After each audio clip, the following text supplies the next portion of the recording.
Hello friends, I am Manjunath Aiji, your English trainer would like to welcome you all in this 9th day session of 11 days spoken English video new series. Well friends, in this today's video we are going to learn about modal verbs. ಇಂಗ್ಲೀಷ್ನಲ್ಲಿ can, could, may, might, will, shall, would, should, dare, used to, need, ought to ಮತ್ತು have ಟುಗಳನ್ನು modal ವರ್ಬ್ಸ್ಗಳಂತಂದು ಕರೀತಾರೆ. ಸಾಕಷ್ಟು ಜನರಿಗೆ ಈ can ಎಲ್ಲಿ ಬಳಸಬೇಕು, ಕುಡ್ ಎಲ್ಲಿ ಬಳಸಬೇಕು, ಮೇನ ಹೇಗೆ ಯೂಸ್ ಮಾಡಬೇಕು, ಮೈಟನ್ನು ಹೇಗೆ ಬಳಸಬೇಕು, ಮಸ್ಟ್ ಮತ್ತು ಶುಡ್ಗಳ ನಡುವೆ ಡಿಫ್ರೆನ್ಸ್ ಏನು ಅಂತಂದು ಅನೇಕ ಪ್ರಶ್ನೆಗಳಿರ್ತವೆ ಮತ್ತು ಅನೇಕ ಕನ್ಫ್ಯೂಷನ್ಸ್ಗಳಿರ್ತವೆ. ಆದ್ದರಿಂದ ಇಂದಿನ ವಿಡಿಯೋದಲ್ಲಿ ಆ ಎಲ್ಲ ವಿಷಯಗಳ ಬಗ್ಗೆ ನಾನು ನಿಮಗೆ ಹಲವಾರು ಸೆಂಟೆನ್ಸ್ಗಳೊಂದಿಗೆ ಎಕ್ಸ್ಪ್ಲನೇಷನ್ ಮಾಡಲಿಕ್ಕೆ ಹೋಗ್ತಾ ಇದ್ದೀನಿ.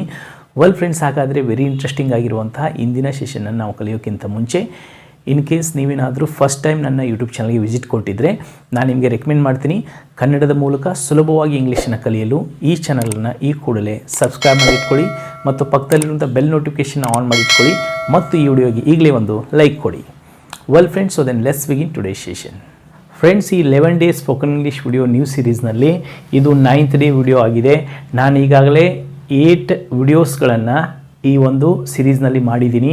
ನೀವು ಹಿಂದಿನ ವಿಡಿಯೋಸ್ಗಳನ್ನ ನೋಡಿಲ್ಲ ಅಂತಂದರೆ ನಾನು ನಿಮಗೆ ರೆಕಮೆಂಡ್ ಮಾಡ್ತೀನಿ, ಫಸ್ಟ್ ಆ ವಿಡಿಯೋಸ್ಗಳನ್ನ ನೀವು ವಾಚ್ ಮಾಡಿದರೆ ನಿಮಗೆ ಹಿಂದಿನ ವಿಡಿಯೋ ಇನ್ನೂ ಹೆಚ್ಚು ಸಂಪೂರ್ಣವಾಗಿ ಅರ್ಥ ಆಗುತ್ತೆ. ಫ್ರೆಂಡ್ಸ್, ಇಂಗ್ಲೀಷ್ನಲ್ಲಿ can, could, may, might, will, would, could, should, used to, dare ಮತ್ತು ನೀಡ್ ಇವುಗಳನ್ನು ನಾವು ಮಾಡಲ್ ವರ್ಬ್ಸ್ಗಳಂತ ಕರಿತೀವಿ. ಇವುಗಳಿಗೆ ಇನ್ನೊಂದು ಹೆಸರಿದೆ, ಆ್ಯಕ್ಚುಲಿರಿ ವರ್ಬ್ಸ್ ಅಂತಂತಂದು ಹೇಳ್ತಾರೆ ಮತ್ತು ಕೆಲವೊಮ್ಮೆ ಇದನ್ನು ಹೆಲ್ಪಿಂಗ್ ವರ್ಬ್ಸ್ಗಳಂತಂದು ಸಹ ಕರೀತಾರೆ. ಫ್ರೆಂಡ್ಸ್, ನಾವು ಟೆನ್ಸಸ್ಗಳನ್ನು ಬಳಸಿಕೊಂಡು 60 to 70% ಇಂಗ್ಲೀಷನ್ನು ಮಾತನಾಡ್ಬೋದು. ಆದರೆ ಉಳಿದಂಥ 30% ಇಂಗ್ಲೀಷ್ನಲ್ಲಿ ನಾವು ಚೆನ್ನಾಗಿ ಮಾತನಾಡಬೇಕು ಅಂತಂದರೆ ಈ ಮಾಡಲ್ ವರ್ಬ್ಸ್ಗಳ ಬಳಕೆ ಮಾಡ್ಕೊಳ್ಳೋದು ತುಂಬ ಇಂಪಾರ್ಟೆಂಟ್ ಆಗುತ್ತೆ. ಸೊ ಹಾಗಾದರೆ ಈಗ ಇವುಗಳನ್ನು ಈಗ ಒಂದೊಂದಾಗಿ ನಾವು ನೋಡೋಣ. ವೆಲ್ ಫ್ರೆಂಡ್ಸ್, ಸೊ ಈಗ ಫಸ್ಟ್ ನೋಡಿ ಕ್ಯಾನ್ ಅಂತಂತಂದ್ರೆ ಏನು, ಕನ್ನಡದಲ್ಲಿ ಬಲ್ಲೇನು ಅಂತಂದು ಆಗುತ್ತೆ. ಸೊ ಬಲ್ಲೇನು ಅಂತಂತಂದ್ರೆ ಏನು, ಇದರರ್ಥ ನಮಗೆ ಆದ್ ಮಾಡ್ಲಿಕ್ಕೆ ಬರುತ್ತೆ, ಈದ್ ಮಾಡ್ಲಿಕ್ಕೆ ಬರುತ್ತೆ, ನಾನು ಇದರಲ್ಲಿ ನಿಪುಣನಿದ್ದೀನಿ, ನನಗೆ ಇದನ್ನು ಮಾಡ್ಲಿಕ್ಕೆ ಆಗಲ್ಲ ಅಂತಂದು ಏನು ಹೇಳ್ತಾ ಇರ್ತೀವಿ, ಆ ಸೆಂಟೆನ್ಸ್ಗಳನ್ನ ನಾವು ಇಂಗ್ಲೀಷ್ನಲ್ಲಿ ಮಾತನಾಡುವಾಗ ಅದಕ್ಕೆ ನಾವೇನಂತೀವಿ, ಎಬಿಲಿಟಿ ಅಂತಂದು ಕರಿತೀವಿ. ಅಂದರೆ ನಮ್ಮ ಸಾಮರ್ಥ್ಯವನ್ನು ನಾವೇನು ವ್ಯಕ್ತಪಡಿಸ್ತಾ ಇರ್ತೀವಿ ಆ ಸಾಮರ್ಥ್ಯವನ್ನು ವ್ಯಕ್ತಪಡಿಸ್ಬೇಕಾದಾಗ ಕ್ಯಾನನ್ನು ನಾವು ಬಳಸಬೇಕು. ಓಕೆ, ಈಗ ನೋಡಿ, ಐ ಕ್ಯಾನ್ ಸ್ಪೀಕ್ ಇಂಗ್ಲೀಷ್ ಅಂದರೆ ನನಗೆ ಇಂಗ್ಲೀಷ್ ಮಾತನಾಡಲು ಬರುತ್ತದೆ. It means I have what ability to speak in English, ನನಗೆ ಆ ಸಾಮರ್ಥ್ಯ ಇದೆ. ಓಕೆ, ಐ ಕ್ಯಾನ್ ಸ್ವಿಮ್ ಅಂದ್ರೇನು, ನನಗೆ ಈಜ್ಲಿಕ್ಕೆ ಬರುತ್ತೆ, ನಾನು ಈಜಬಲ್ಲೆನು. Yes, I can teach English, ನಾನು ಇಂಗ್ಲೀಷನ್ನು ಕಲಿಸಬಲ್ಲೆನು. Next, she can play flute ಅಂದರೆ ಆಕೆ ಕೊಳಲು ನುಡಿಸಬಲ್ಲಳು, ಅಂದರೆ ಆಕೆಗೆ ಕೊಳಲು ನುಡಿಸಲಿಕ್ಕೆ ಬರುತ್ತೆ. ಈ ರೀತಿ ನನಗೆ ಅದನ್ನು ಮಾಡಲಿಕ್ಕೆ ಬರುತ್ತೆ, ಇದನ್ನು ಮಾಡಲಿಕ್ಕೆ ಬರುತ್ತೆ, ನನ್ನಲ್ಲಿ ಈ ಸಾಮರ್ಥ್ಯ ಇದೆ ಅಂತಂದು ಹೇಳಬೇಕಾದಾಗ ನಾವು ಕ್ಯಾನನ್ನು ಬಳಸ್ತೀವಿ. ನೆಕ್ಸ್ಟ್ ನೋಡಿ, my father can speak 5 languages ಅಂದರೆ ನನ್ನ ತಂದೆ 5 ಭಾಷೆ ಮಾತನಾಡಬಲ್ಲರು, 5 ಭಾಷೆಗಳಲ್ಲಿ ನಮ್ಮ ತಂದೆ ಮಾತನಾಡಬಲ್ಲರು. Next, I can't drive car ಅಂದ್ರೇನು, ನನಗೆ ಕಾರು ಹೊಡೆಯಲು ಬರುವುದಿಲ್ಲ. ಹೀಗೆ ನನಗೆ ಏನು ಮಾಡಲಿಕ್ಕೆ ಬರುತ್ತೆ, ಏನು ಮಾಡಲಿಕ್ಕೆ ಬರಲ್ಲ ಅಂತ ಅನ್ನೋದನ್ನು ನಾವು ಇಂಗ್ಲೀಷಲ್ಲಿ ಮಾತನಾಡುವಾಗ ಕ್ಯಾನನ್ನು ಬಳಸಿಕೊಂಡು ನಾವು ಮಾತಾಡ್ಬೋದು. ಈಗ ಕೆಲವು ಸೆಂಟೆನ್ಸ್ಗಳನ್ನ ಟ್ರೈ ಮಾಡಿ. ನನಗೆ ಗುಡ್ಡವನ್ನು ಹತ್ತಲಿಕ್ಕೆ ಬರುತ್ತೆ, I can climb the hill. ನನಗೆ ಬೈಕ್ ಓಡಿಸಲು ಬರುತ್ತೆ, I can ride a bike. ನನಗೆ ಮರಾಠಿ ಮಾತನಾಡಲು ಬರೋದಿಲ್ಲ, I can not speak Marathi. ಅವಳಿಗೆ ಚೆನ್ನಾಗಿ ಇಂಗ್ಲೀಷಲ್ಲಿ ಮಾತನಾಡಲು ಬರುತ್ತದೆ, she can speak English very well. I can't swim in well, ನನಗೆ ಬಾವಿಯಲ್ಲಿ ಈಜಲು ಬರುವುದಿಲ್ಲ, I can not speak Hindi, ನನಗೆ ಹಿಂದಿ ಮಾತನಾಡಲು ಬರುವುದಿಲ್ಲ. ಹೀಗೆ ಯಾವುದು ಬರುತ್ತೆ ಯಾವುದು ಬರಲ್ಲ ಅಂತ ಅನ್ನೋದನ್ನು ಹೇಳಬೇಕಾದಾಗ ನಾವು ಕ್ಯಾನನ್ನು ಹಚ್ಕೊಂಡು ಇಂಗ್ಲೀಷಲ್ಲಿ ಮಾತನಾಡ್ಬೋದು. ಓಕೆ ಫ್ರೆಂಡ್ಸ್, ಈಗ ನಾನಿಲ್ಲಿ ಕೆಲವು ಎಕ್ಸಾಂಪಲ್ಸ್ಗಳು ನಿಮಗೆ ಕೊಡ್ತಾ ಇದ್ದೀನಿ. ಇದೇ ರೀತಿ ನೀವು ಬೇರೆ ಬೇರೆ ಎಕ್ಸಾಂಪಲ್ಸ್ಗಳನ್ನ ತೊಗೊಂಡು ಇವುಗಳನ್ನ ಪ್ರಾಕ್ಟೀಸ್ ಮಾಡಬೇಕು. ಆಮೇಲೆ ಜಸ್ಟ್ ನೀವು ಕೇವಲ ಪಾಸಿಟಿವ್ ಸೆಂಟೆನ್ಸ್ ಒಂದೇ ಮಾಡಬಾರ್ದು, ಇದರಲ್ಲೇ negative sentence, affirmative question, negative question, WH ಕ್ವಶನ್ಸ್ಗಳನ್ನು ಸಹ ಮಾಡ್ಬೋದು. ಈಗ ನೋಡಿ, ಐ ಕ್ಯಾನ್ ಸ್ಪೀಕ್ ಇಂಗ್ಲೀಷ್, ಈ ಸೆಂಟೆನ್ಸ್ ನನಗೆ ಇಂಗ್ಲೀಷ್ ಮಾತನಾಡಲು ಬರುತ್ತದೆ. ಈಗ ಇದನ್ನು ನೆಗೆಟಿವ್ ಮಾಡಬೇಕಾದಾಗ ಐ ಕಾಂಟ್ ಸ್ಪೀಕ್ ಇಂಗ್ಲೀಷ್ ಅಂದರೆ ಕ್ಯಾನಿಗೆ ನಾಟ್ ಹಚ್ಚಬೇಕು. ಈಗ ಇದನ್ನೇ ಪ್ರಶ್ನೆ ಮಾಡಬೇಕಾದ್ರೆ ನನಗೆ ಇಂಗ್ಲೀಷ್ ಮಾತನಾಡಲು ಬರುತ್ತದೆಯೇ, ಕ್ಯಾನ್ ಐ ಸ್ಪೀಕ್ ಇಂಗ್ಲೀಷ್. ನನಗೆ ಇಂಗ್ಲೀಷ್ ಮಾತನಾಡಲು ಬರುವುದಿಲ್ಲವೇ, can I not speak English, ಇದನ್ನ ಕಾಂಟ್ ಐ ಸ್ಪೀಕ್ ಇಂಗ್ಲೀಷ್ ಅಂತಂದು ಹೇಳ್ಬೋದು ನೀವು.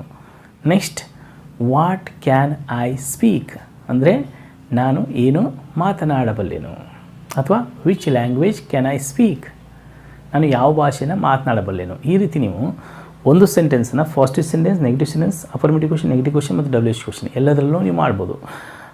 ಓಕೆ, ಸೊ ನೆಕ್ಸ್ಟು ಯು ಅಲ್ಲಿ ಸಹ ಪ್ರಾಕ್ಟೀಸ್ ಮಾಡ್ಬೋದು ನೀವು. ಓಕೆ, ಈಗ for example you can write English, you can't write English, can you write English, can't you write English, what can you write. Next he can drive car, he can't drive car, can he drive car, can he not drive car, what can he drive. So ಈ ರೀತಿ ನೀವು 5 ಸೆಂಟೆನ್ಸ್ಗಳಲ್ಲಿ ನೀವು convert ಮಾಡಿಬಿಟ್ಟು ಹೆಚ್ಚು ವಾಕ್ಯಗಳನ್ನ ತೆಗೆದುಕೊಂಡು ನೀವು practice ಮಾಡಿದಾಗ ನೀವು ಇನ್ನೂ ಹೆಚ್ಚು ಈ ಮಾಡೆಲ್ ವರ್ಬ್ಸ್ಗಳಲ್ಲಿ ನೀವು ಮಾತನಾಡಲಿಕ್ಕೆ ಪರ್ಫೆಕ್ಟ್ ಆಗ್ತೀರಿ. Okay friends, so first issues ಏನಾಗಾದರೆ ಎಬಿಲಿಟಿನ ವ್ಯಕ್ತಪಡಿಸಬೇಕಾದ್ರೆ, ಈಗ ನೆಕ್ಸ್ಟ್ ಇನ್ನೂ ಒಂದಿದೆ, ಅದನ್ನ ನೋಡೋಣ. ಎಸ್ ಫ್ರೆಂಡ್ಸ್, ಈಗ ಸೆಕೆಂಡ್ ಬಂದುಬಿಟ್ಟು ಇದನ್ನು ಪರ್ಮಿಷನನ್ನು ಕೇಳಲಿಕ್ಕೆ ಮತ್ತು ಪರ್ಮಿಷನ್ನ ಕೊಡಲಿಕ್ಕೂ ಸಹ ನಾವು ಯೂಸ್ ಮಾಡ್ತೀವಿ. ಈಗ ಫಾರ್ ಎಕ್ಸಾಂಪಲ್ ನೋಡಿ, ಕ್ಯಾನ್ ಐ ಗೋ ನೌ ಅಂತಂದರೆ ನಾನು ಈಗ ಹೋಗಬಹುದೇ.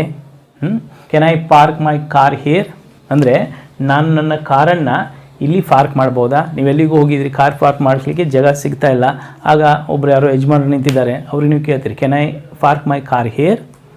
ಎಸ್, ಯು ಮೇ ಗೋ, ನೀವು ಹೋಗ್ಬೋದು. Yes, you can park your car here, ನೀವು ನಿಮ್ಮ ಕಾರನ್ನು ಇಲ್ಲಿ ಪಾರ್ಕ್ ಮಾಡ್ಬೋದು.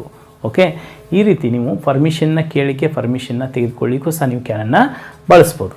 Okay friends, and next for making polite sentences ಅಂದರೆ ಕೆಲವೊಮ್ಮೆ ಸೌಜನ್ಯಭರಿತ ವಾಕ್ಯಗಳನ್ನಾಗಿ ನಾವು ಮಾತನಾಡುವಾಗ ಕ್ಯಾನನ್ನು ಬಳಸಿ ವಾಕ್ಯಗಳನ್ನ ಮಾತಾಡ್ತೀವಿ. ಈಗ ಫಾರ್ ಎಕ್ಸಾಂಪಲ್ ನೋಡಿ, can you please help me, ನೀವೊಂಚೂರು ನನಗೆ ಸಹಾಯ ಮಾಡ್ತೀರಾ.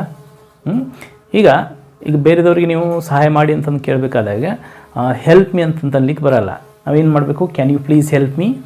Okay, can I speak to mister Ramesh please, ನೀವು ಫೋನ್ ಮಾಡಿದಿರಿ ರಮೇಶ್ ಅನ್ನೋನಿಗೆ, ಫೋನನ್ನು ಬೇರೆಯವರು ಎತ್ತಿದ್ರು, ಅವಾಗ ನೀವೇನಂತೀರಿ, can I speak to mister Ramesh please. ಈ ರೀತಿಯಾಗಿ ನೀವು ಸೌಜನ್ಯಭರಿತ ವಾಕ್ಯಗಳನ್ನಾಗಿ ಮಾಡಿ ಮಾತನಾಡುವಾಗ ಇಂಗ್ಲೀಷ್ನಲ್ಲಿ ಕ್ಯಾನನ್ನು ಬಳಸ್ಬೋದು. Can I have a pen please, can I have a glass of water please. ಈ ರೀತಿ ಅನೇಕ ವಾಕ್ಯಗಳನ್ನಾಗಿ ನೀವು ಮಾತಾಡ್ಬೋದು. Okay friends, so this is the usage of can. Now let us learn could. S friends, ಈಗ ನೆಕ್ಸ್ಟ್ ನೋಡಿ ಕುಡ್. ಕುಡ್ ಅಂತನ್ನೋದು ಇದು can ಇದರ ಫಾಸ್ಟ್ ಟೆನ್ಸ್ ರೂಪವಾಗಿ ಯೂಸ್ ಆಗುತ್ತೆ. ಅಂದರೆ ನಮ್ಮ ಫಾಸ್ಟ್ ಎಬಿಲಿಟಿನ ವ್ಯಕ್ತಪಡಿಸಲಿಕ್ಕೆ ನಾವು ಇದನ್ನ ಬಳಸ್ಬೋದು. ನಮ್ಮ ಅಜ್ಜಿಯವರು ಅಂದರೆ ಮೈ ಗ್ರ್ಯಾಂಡ್ ಮದರ್ ಕುಡ್ ಸ್ಪೀಕ್ 4 ಲ್ಯಾಂಗ್ವೇಜಸ್, ಅಂದರೆ ನನ್ನ ಅಜ್ಜಿ 4 ಭಾಷೆಗಳನ್ನು ಮಾತನಾಡ್ತಾ ಇದ್ಲು.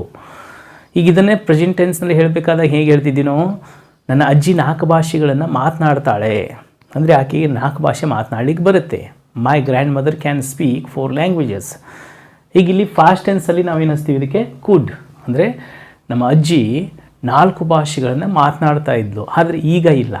ಅಂದರೆ ಅವಳಿಗೆ 4 ಭಾಷೆಗಳಲ್ಲಿ ಮಾತನಾಡುವಂಥ ಎಬಿಲಿಟಿ ಇತ್ತು. ಹೀಗೆ ನಮಗೆ ಫಾಸ್ಟಲ್ಲಿ ಎಬಿಲಿಟಿ ಇತ್ತು ಅಂತನ್ನೋದನ್ನು ಹೇಳಬೇಕಾದ್ರೆ ಕುಡ್ಡನ್ನು ಬಳಸ್ತೀವಿ. ನೋಡಿ, I couldn't come your home yesterday ಅಂದ್ರೇನು, ನನಗೆ ನಿನ್ನೆ ನಿಮ್ಮ ಮನೆಗೆ ಬರಲು ಆಗಲಿಲ್ಲ. ಈಗ ಏನೋ ಫಂಕ್ಷನ್ ಇರುತ್ತೆ, ಹೋಗ್ಬೇಕಂದಿರ್ತೀರಿ, ಹೋಗ್ಲಿಕ್ಕಾಗಲ್ಲ, ಅವಾಗ ನೀವು ಅಂತೀರಿ ಸಾರಿಪ್ಪ ನಾನು ಬರಲಿಕ್ಕಾಗಲಿಲ್ಲ, I am extremely sorry, I could not come yesterday. ಈ ರೀತಿ ನೀವು ಫಾಸ್ಟಲ್ಲಿ ಎಬಿಲಿಟಿ ಮಾಡಲಿಕ್ಕೆ ಸಾಧ್ಯ ಆಗಿತ್ತು, ಸಾಧ್ಯ ಆಗಿರಲಿಲ್ಲ ಅನ್ನೋದನ್ನು ಹೇಳಬೇಕಾದ್ರೆ ಕುಡ್ಡನ್ನು ಬಳಸಿ ನೀವು ಮಾತಾಡ್ಬೋದು. ಓಕೆ, ಈಗ for example he could get success, ಅವನಿಗೆ ಯಶಸ್ಸನ್ನು ಸಾಧಿಸಲಿಕ್ಕೆ ಸಾಧ್ಯ ಆಗಿತ್ತು. He could get success. She couldn't cook food yesterday, ಆಕೆಗೆ ನಿನ್ನೆ ಅಡುಗೆ ಮಾಡಲು ಆಗಲಿಲ್ಲ, because gas was over, gas ಆಗಿತ್ತು, ಆದ್ದರಿಂದ ಅಡುಗೆ ಮಾಡಲು ಆಗಲಿಲ್ಲ. Next, I couldn't reach in time, ನಾನು ಸರಿಯಾದ ಸಮಯಕ್ಕೆ ರೀಚ್ ಆಗಲಿಕ್ಕೆ ನನಗೆ ಆಗಲಿಲ್ಲ. They could win the match, ಅವರಿಗೆ ಪಂದ್ಯವನ್ನು ಗೆಲ್ಲಲು ಸಾಧ್ಯ ಆಯಿತು. They could win the match. India could not win the match yesterday, ನಿನ್ನೆ ಭಾರತ ಪಂದ್ಯವನ್ನು ಗೆಲ್ಲಲು ಸಾಧ್ಯ ಆಗಲಿಲ್ಲ. ಓಕೆ, ಸೊ ಈ ರೀತಿ ನೀವು ಫಾಸ್ಟಲ್ಲಿ ಎಬಿಲಿಟಿಗೆ ಸಂಬಂಧಪಟ್ಟ ಹಾಗೆ ಮಾತನಾಡಬೇಕಾದ್ರೆ ಕುಡ್ಡನ್ನು ಬಳಸ್ಬೋದು. Next some time we use it for making polite requests also. ಈಗ ಇನ್ನೊಬ್ಬರಿಗೆ ರಿಕ್ವೆಸ್ಟ್ ಮಾಡ್ತಾ ಇರ್ತೀರಿ ನೋಡಿರಿ ನೀವು, ನನಗೆ ಒಂಚೂರು ಹೆಲ್ಪ್ ಮಾಡಿ, ಅದನ್ನು ಮಾಡಿ, ಇದನ್ನು ಮಾಡಿ ಅಂತ ಹೇಳಬೇಕಾದ್ರೆ ಕುಡ್ಡನ್ನು ಹಚ್ಚಿ ನೀವು ಜಾಸ್ತಿ ಬಳಸಬೇಕು. ಈಗ for example, could you please come here, ಒಂಚೂರು ನೀವು ಇಲ್ಲಿ ಬರ್ತೀರಾ. Could you please go there, ನೀವು ಒಂಚೂರು ಅಲ್ಲಿ ಹೋಗ್ತೀರಾ. Could you please help me, ನೀವು ಒಂಚೂರು ನನಗೆ ಸಹಾಯ ಮಾಡ್ತೀರಾ. Could you please do it for me, ನೀವು ನನಗೋಸ್ಕರ ಇದನ್ನು ಒಂಚೂರು ಮಾಡ್ತೀರಾ. Could you please be silent, ಒಂಚೂರು ಸೈಲೆಂಟಾಗಿ ಇರ್ತೀರಾ. ಸೊ ಈ ರೀತಿ ಪೊಲೈಟ್ ರಿಕ್ವೆಸ್ಟ್ ಸೆಂಟೆನ್ಸ್ಗಳನ್ನಾಗಿ ಮಾಡಲು ನಾವು ಕುಡ್ಡನ್ನು ಬಳಸ್ತೀವಿ. ಫ್ರೆಂಡ್ಸ್, ಈ ಮಾಡೆಲ್ ವರ್ಬ್ಸ್ಗಳನ್ನು ಕಲಿಸ್ಲಿಕ್ಕೆ ನನ್ನ ಆಫ್ಲೈನ್ ಟ್ರೈನಿಂಗ್ನಲ್ಲಿ ಆ್ಯಕ್ಚುಲಿ 1 ವೀಕ್ ನಾವು ತೆಗೆದುಕೊಳ್ತಾ ಇರ್ತೀವಿ. ಬಟ್ ಈ ಒಂದು ಶಾರ್ಟ್ ಪೀರಿಯಡಲ್ಲಿ ಪೂರ್ತಿಯಾಗಿ ಎಲ್ಲ ವಾಕ್ಯಗಳನ್ನ ನಿಮಗೆ ಕಲಿಸ್ಲಿಕ್ಕಾಗಲ್ಲ. ಇಲ್ಲಿ ಕೆಲವೇ ವಾಕ್ಯಗಳನ್ನ ನಿಮಗೆ ಹೇಳ್ಕೊಡ್ಬೋದು. ಬಟ್ ಅದರ ಒಂದು ಫಾರ್ಮುಲಾನ ನೀವು ತಿಳ್ಕೊಂಬಿಟ್ಟು ನೀವೇನು ಮಾಡಬೇಕು, ನಿಮ್ಮದೇ ಆದಂಥ ವಾಕ್ಯಗಳ ರಚನೆಯನ್ನು ಮಾಡಿಕೊಂಡು ಬೇರೆ ಬೇರೆ ಸೆಂಟೆನ್ಸ್ಗಳನ್ನ ಅಲ್ಲಿ ಪ್ರಾಕ್ಟೀಸ್ ಮಾಡಬೇಕು. ಓಕೆ, ಇಲ್ಲಿ ಒಂದು ವಿಷಯ ನೀವು ನೆನಪಿನಲ್ಲಿ ಇಟ್ಕೊಳ್ಬೇಕಾಗತ್ತೆ. ಯಾವುದೇ ಮಾಡೆಲ್ ಇರಲಿ, ಕ್ಯಾನ್ ಇರಲಿ, ಕುಡ್ ಇರಲಿ, ಮೇ ಇರಲಿ, ಮೈಟ್ ಇರಲಿ, ಯಾವುದೇ ಮಾಡೆಲ್ ವರ್ಬ್ಸ್ಗಳ ಜೊತೆಗೆ V1 ಫಾರ್ಮ್ನ ನಾವು ಯೂಸ್ ಮಾಡ್ತೀವಿ. ವೆರಿ ರೇರ್ ಸಂದರ್ಭದಲ್ಲಿ ಮಾತ್ರ ಹ್ಯಾವ್ ಪ್ಲಸ್ V3ನ ನಾವು ಯೂಸ್ ಮಾಡ್ತೀವಿ. ಅಂದರೆ models plus have plus V3. ಈಗ could plus have plus V3, should plus have plus V3 and then would plus have plus V3 ಆಗಿ ಸೆಂಟೆನ್ಸ್ಗಳನ್ನಾಗಿ ನಾವು ಮಾಡಬೇಕಾಗತ್ತೆ. ಅದ್ರ ಬಗ್ಗೆ ನಾನು ನಿಮಗೆ ಇನ್ನೊಂದು ವಿಡಿಯೋದಲ್ಲಿ ನಾನು ನಿಮಗೆ ಪೂರ್ತಿಯಾಗಿ ಡೀಟೇಲಾಗಿ ಎಕ್ಸ್ಪ್ಲನೇಷನ್ ಮಾಡ್ತೀನಿ. ಸೊ ಈಗ ಜಸ್ಟ್ ಇವುಗಳ ಜೊತೆಗೆ V1 ಫಾರ್ಮ್ ಯೂಸ್ ಆಗುತ್ತೆ ಅಂತ ಅನ್ನೋದನ್ನು ನೀವು ತಿಳ್ಕೊಳ್ಳಿ. ಅರ್ಥ ಆಯ್ತಲ್ವಾ? ವಂಡರ್ಫುಲ್. ವೆಲ್ ಫ್ರೆಂಡ್ಸ್, ಈಗ ಮೇ ಅಂತ ಅನ್ನೋದನ್ನು ನಾವು ಪಾಸಿಬಿಲಿಟಿ ಎಕ್ಸ್ಪ್ರೆಸ್ ಮಾಡಬೇಕಾದಾಗ ಬಳಸ್ತಾ ಇರ್ತೀವಿ. ಈಗ ಫಾರ್ ಎಕ್ಸಾಂಪಲ್ ಇದರ ಕನ್ನಡ ಮೀನಿಂಗ್ ಬಹುದು ಅಂತಂದು ಬರುತ್ತೆ. ಒಂದು ಎಕ್ಸಾಂಪಲ್ ನೋಡಿ, I may come home early today ಅಂದ್ರೇನು, ನಾನಿವತ್ತು ಬೇಗನೆ ಮನೆಗೆ ಬರಬಹುದು. ಈಗ ನೀವು ಆಫೀಸಿಗೆ ಹೋಗ್ತಾ ಇರ್ತೀರಿ, ನಿಮ್ಮ ಮನೆಯವರಿಗೆ ನೀವು ಹೇಳ್ತೀರಿ, ಇಲ್ಲ ಇವತ್ತು ಬಾಸ್ ನನಗೆ ಎಕ್ಸ್ಟ್ರಾ ವರ್ಕ್ ಕೊಡದೇ ಇದ್ದರೆ ನಾನು ಇವತ್ತು ಮನೆಗೆ ಬೇಗ ಬರಬಹುದು, ನೀನು ರೆಡಿ ಇರು ಅಂತಂದು ನೀವು ಹೇಳ್ತಾ ಇರ್ತೀರಿ. ಓಕೆ, ಸೊ ಅದನ್ನು I may come home early today ಅಂದರೆ ಇಲ್ಲಿ ಶೋರ್ ಇರಲ್ಲ, ಅಂದರೆ ಡೌಟ್ ಇರುತ್ತೆ. ಸೊ ನಾವು ಯಾವುದೇ ಕೆಲಸ ಮಾಡಬೇಕಾದಾಗ ನಾವು ಶೋರ್ ಇಲ್ಲದೆ ಹಿಂಗೆ ಬಹುದು ಅಂತಂದು ನಾವು ಹಚ್ಚಿ ವಾಕ್ಯಗಳು ಮಾಡಬೇಕಾದಾಗ ಮೇನ ನಾವು ಬಳಸ್ಬೋದು. ಸಿ ಮೇ ಕಮ್, ಅವಳು ಬರಬಹುದು. They may win the match, ಅವರು ಪಂದ್ಯವನ್ನು ಗೆಲ್ಲಬಹುದು. ವಿ ಮೇ ಪಾಸ್ ಎಕ್ಸಾಮ್, ನಾವು ಪರೀಕ್ಷೆನ ಪಾಸ್ ಆಗಬಹುದು. ಈ ರೀತಿ ಬಹುದು ಹಚ್ಚಿ ಮಾತಾಡಬೇಕಾದಾಗ ನಾವು ಮೇನ ಬಳಸ್ತೀವಿ. Next, it may rain today, ನೀವು ನೋಡ್ತೀರಿ ಯಾಕೋ ಇವತ್ತು ತುಂಬ ಸೆಕೆ ಇದೆಯಪ್ಪ, ಸೊ ಇವತ್ತು ಮಳೆ ಬರಬಹುದು. It may rain today. ಈ ರೀತಿ ಪಾಸಿಬಿಲಿಟಿ ಇದ್ದಾಗ ನಾವು ಮೇ ಬಳಸ್ತೀವಿ. Next, asking and giving permission. ನೋಡಿ, ನೀವು ಪರ್ಮಿಷನ್ನ ಕೇಳಲಿಕ್ಕೆ, ಪರ್ಮಿಷನ್ನ ಕೊಡಲಿಕ್ಕೂ ಸಹ ಮೇನ ಬಳಸ್ಬೋದು. ಓಕೆ, ಈಗ for example, May I come in, ನಾನು ಒಳಗಡೆ ಬರಬಹುದಾ? ನೀವು ಸ್ಕೂಲು ಕಾಲೇಜ್ ಡೇಸಲ್ಲಿ ಕ್ಲಾಸಸ್ಸನ್ನು ಅಟೆಂಡ್ ಮಾಡಬೇಕಾದ್ರೆ ಹೆಂಗೆ ಒಳಗಡೆ ಹೋಗ್ತಾಯಿದ್ರಿ? ಮೇ ಐ ಕಮ್ ಇನ್ ಈ ರೀತಿ ಕೇಳ್ತಾ ಇದ್ರಾ? ನೋ. ಹೆಂಗೆ ಕೇಳ್ತಿದ್ರಿ? Excuse me sir, may I come in. Okay, but ನಾನು ಸಾಕಷ್ಟು ಜನ ಸ್ಟೂಡೆಂಟ್ಸ್ಗಳನ್ನ ನೋಡ್ತೀನಿ, ಎಸ್ಪೆಷಲಿ ಕನ್ನಡ ಮೀಡಿಯಮ್ದಲ್ಲಿ ಕಲಿತಂಥ ವಿದ್ಯಾರ್ಥಿಗಳು ಇದನ್ನು ತಪ್ಪಾಗಿ ಉಚ್ಚಾರಣೆ ಮಾಡ್ತಾ ಇರ್ತಾರೆ. ಮೇ ಐ ಕಮ್ ಇನ್ ಅಂತ ಅನ್ನೋದು ಬದಲಾಗಿ ಅವ್ರು ಏನಂತಿರ್ತಾರೆ ಗೊತ್ತಾ, ಮೈ ಕಮ್ ಇನ್ ಅಂತಂದು ಅಂತಿರ್ತಾರೆ. ಇಲ್ಲಿ ಮೇ ಐ ಕಮ್ ಇನ್ ಅಂದರೆ ನಾನು ಒಳಗಡೆ ಬರಬಹುದು, ಅದ್ರ ಬದಲಾಗಿ ಮೈ ಕಮ್ ಇನ್ ಅಂತಂತಂದರೆ ನನ್ನ ಒಳಗಡೆ ಬರಬಹುದೇ. ಅಂದರೆ ಅದರ ಅರ್ಥ ಏನು, ನನ್ನ ಬಾಡಿ ಅಷ್ಟೇ ಬರುತ್ತೆ, ನನ್ನ ಮೈಂಡ್ ಹೊರಗಡೆ ಇರುತ್ತೆ ಅಂತಂದು ಹಾಗೆ. Okay, just it's a joke. Yes, ಈ ರೀತಿ ಮಾತಾಡ್ತಾ ಇರ್ತಾರೆ, ಆ ರೀತಿ ಮಾತಾಡಬೇಡಿ. Excuse me sir, may I come in ಈ ರೀತಿಯಾಗಿ ಕೇಳಿ. Next, you may go now, ನೀನು ಹೋಗ್ಬೋದು. Yes, you may come in, ನೀನು ಬರಬಹುದು. ಈ ರೀತಿ ನೀವು ಪರ್ಮಿಷನ್ನ ಕೊಡಲಿಕ್ಕೂ ಪರ್ಮಿಷನ್ನ ಕೇಳಲಿಕ್ಕೂ ಮೇನ ಬಳಸ್ಬೋದು. ನೆಕ್ಸ್ಟ್, ಕೆಲವೊಮ್ಮೆ ವೆಲ್ ವಿಶ್ ಅಂದರೆ ಶುಭ ಹಾರೈಕೆನ ನಾವು ಮಾಡ್ತಾ ಇರ್ತೀವಿ ನೋಡಿ ಇನ್ನೊಬ್ಬರಿಗೆ, ಆವಾಗ ನಾವು ಮೇನ ನಾವು ಬಳಸಿ ಮಾಡಬೇಕಾಗತ್ತೆ. For example, may God bless you ಅಂದರೆ ದೇವರು ನಿನಗೆ ಹರಸಲಿ, ದೇವರು ನಿನಗೆ ಆಶೀರ್ವಾದ ಮಾಡಲಿ. ಮೇ ಗಾಡ್ ಬ್ಲೆಸ್ ಯು ಅಂತಂದ್ಬಿಟ್ಟು ನಾವು ಹಾರೈಸ್ತಾ ಇರ್ತೀವಿ. Yes, next, may your all dreams come true. Yes, ನಿನ್ನ ಎಲ್ಲ ಕನಸುಗಳು ನನಸಾಗಲಿ. ಈ ರೀತಿ ವೆಲ್ ವಿಶ್ ಮಾಡಬೇಕಾದಾಗಲೂ ಸಹ ಮೇನ ಬಳಸ್ತಾರೆ.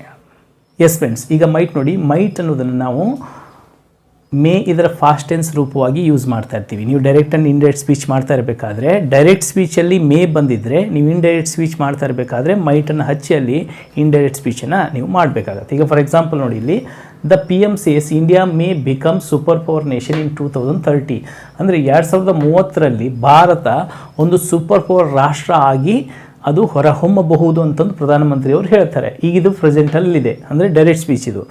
ಈಗ ಇದನ್ನು ನಾವು ಇಂಡೈರೆಕ್ಟ್ ಸ್ಪೀಚಲ್ಲಿ ಮಾಡಬೇಕಾದಾಗ ನೋಡಿ, the PM said that India might, ಇಲ್ಲಿ ಮೇಯ್ದಿದ್ದು ಏನಾಯ್ತು, ಈಗ ಇಲ್ಲಿ ಮೈಟ್ ಆಯಿತು, ಅಂದರೆ ಫಾಸ್ಟ್ ಟೆನ್ಸಲ್ಲಿ ಮೈಟ್ ಆಗಿ ಅದು ಯೂಸ್ ಆಗುತ್ತೆ. India might become super power nation in 2030, ಅಂದರೆ ಭಾರತ ಒಂದು ಸೂಪರ್ ಪವರ್ ರಾಷ್ಟ್ರ ಆಗಬಹುದು ಅಂತಂದು ಪ್ರಧಾನಮಂತ್ರಿಯವರು ಹೇಳಿದರು. ಸೊ ಈ ರೀತಿಯಾಗಿ ಡೈರೆಕ್ಟ್ನಿಂದ ಇಂಡೈರೆಕ್ಟ್ ಸ್ಪೀಚನ್ನಾಗಿ ನೀವು ಕನ್ವರ್ಟ್ ಮಾಡಬೇಕಾದಾಗ ಮೈಟನ್ನು ಇದರ ಫಾಸ್ಟ್ ಟೆನ್ಸ್ ರೂಪವಾಗಿ ನಾವು ಯೂಸ್ ಮಾಡ್ತಾ ಇರ್ತೀವಿ. ಆ್ಯಂಡ್ ನೆಕ್ಸ್ಟ್ ಇದು ಪಾಸಿಬಿಲಿಟಿನ ಹೇಳಿಕೂ ಸಹ ನಾವು ಯೂಸ್ ಮಾಡ್ತಾ ಇರ್ತೀವಿ.